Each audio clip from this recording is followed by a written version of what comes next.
திண்டுக்கல் மாவட்டம் பழனி தண்டாயுதபாணி சுவாமி கோயிலில் தமிழகத்தின் பல்வேறு பகுதிகளிலிருந்தும் வெளிமாநிலங்களிலிருந்தும் ஆயிரக்கணக்கான பக்தர்கள் திரண்டு வந்து சுவாமி தரிசனம் செய்தனர்.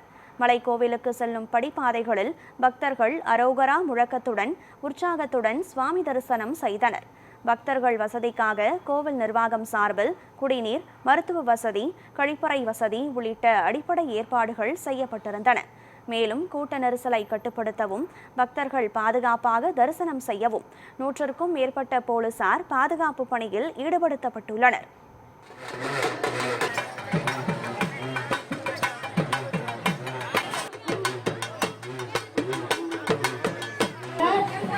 நிதானமா போங்க.